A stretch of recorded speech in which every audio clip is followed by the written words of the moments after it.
नमस्कार, आप देख रहे हैं द ट्रैवल पोस्ट एवं लोक सम्मेलन दस्तक में अशोक मुंडा के साथ। अभी हम मौजूद है रामगढ़ थाना परिसर में और यहाँ पर रामगढ़ प्रखंड के आपका दोहा कातू पंचायत से काफी लोग यहाँ पर आए हुए हैं। आइए जान। आज हम लोग को रामगढ़ थाना आने का कारण नहीं है कि विष्णु पोद्दार के द्वारा आवेदन दिया गया है रामगढ़ थाना में। रामगढ़ थाना के द्वारा बुलाया गया हम लोग का दोहाकातू पंचायत का दोहाकातू गांव का तिलैया का खाता संख्या 65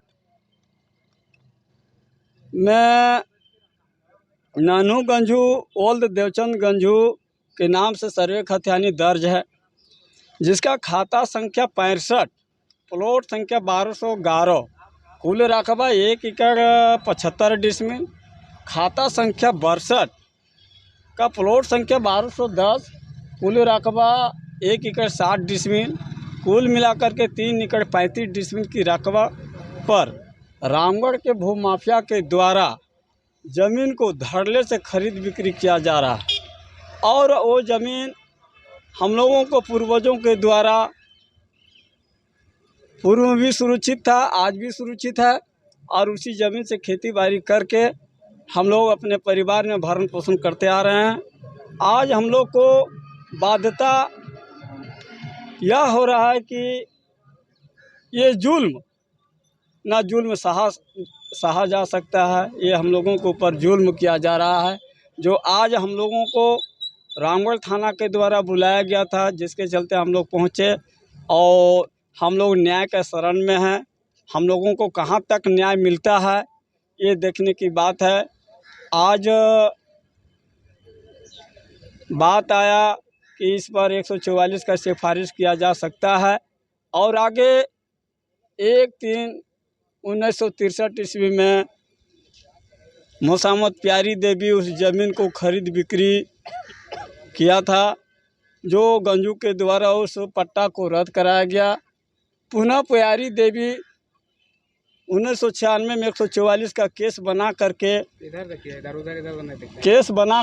उस पर 144 का केस चलते हुए उसको जज को जो समझ में आया वो 145 में कन्वेंट कर दिया।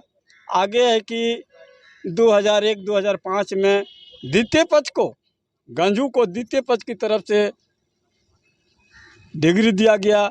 अब मोसामत प्यारी देवी प्रथम पक्ष थे, केस को हार गई और जज के द्वारा ये भी डायरेक्शन दिया गया कि प्रथम पक्ष के द्वारा जब तक द्वितीय पक्ष का ज़मीन का दखल कब्जा को खलल नहीं किया जा सकता है, जब तक सक्षम न्यायालय का आदेश पारित नहीं होता है। संख्या में आए हैं और जिस तरह से बताया जा रहा है कि वहाँ पर जबरन जो है भूमाफियाओं के द्वारा कब्जा किया जा रहा है ज़मीन को लेकर के, तो इसको क्या आश्वासन दिया गया इस ज़मीन को लेकर के?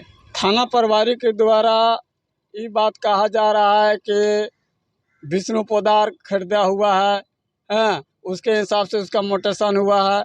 तो हम लोग भी बोले कि भाई यदि अगर गंजू का ज़मीन कोई लेता है और कोई बेचता है और विष्णु पोद्दार जब राजेश कुशवाहा इस ज़मीन को खरीद बिक्री करता है विष्णु पोद्दार के साथ में, तो राजेश कुशवाहा तो 2012 में वो केस हार गया, जो गंजू की तरफ से द्वितीय पक्ष की तरफ से बहाल रख दिया 145 को। और वो हारने के बाद वो ज़मीन राजेश कुशवाहा उस ज़मीन में हारने के बाद तब लेता है विष्णु पोद्दार रामगढ़ का, जिसका पिता का नाम है गोपाल साहू या गोपाल पोद्दार। तो कहीं से उचित नहीं बनता है कि विष्णु पोद्दार को वहाँ राइट बनता है, क्योंकि 2012 में ही राजेश कुशवाहा उस केस में हार गए। उसके बाद वो हारने के बाद ज़मीन बेचते हैं, तो 2014 में विष्णु पोद्दार उस ज़मीन को खरीदारी करते हैं और ख़रीदारी करके उसे वो दावा करके अपना पेश कर रहे हैं। हमारा दावा है कि हमारा पूर्वजों का यह ज़मीन है और ये इसका वंशज है। इस वंशज होने के नाते खाता के हिसाब से भी हमारा दावा है, दूसरा में कि हमारा जजमेंट के हिसाब से भी दावा है। और थाना द्वारा ये भी हम लोग को जुल्म किया जा रहा है कि आपका किसी तरह कोई राइट नहीं बनता है, जबकि हमने बोले कि भाई हमारा 145 को खारिज करते हुए आप जजमेंट लेकर आइए, आपका स्वागत करते हैं। लेकिन नहीं, इसका मोटेशन हुआ है, दाखिल खारिज हुआ है। हम बोले कि अगर दाखिल खारिज हुआ है तो मेरा तो रेंट सस्पेंड घटना चाहिए।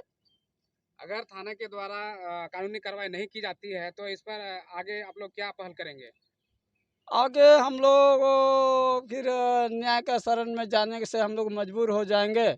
और आगे है कि अगर थाना के द्वारा कार्रवाई नहीं किया जाता है तो इसके ऊपर भी है, हम लोग पुलिस महानिदेशक के पास जा सकते हैं, एसपी के पास जा सकते हैं, डीएसपी के पास जा सकते हैं, आयोग के पास जा सकते हैं, जहां से मेरा क्वास कुंडली या सुरक्षा मिलेगा। क्या नाम हुआ आपका? भोला गंजू। धन्यवाद।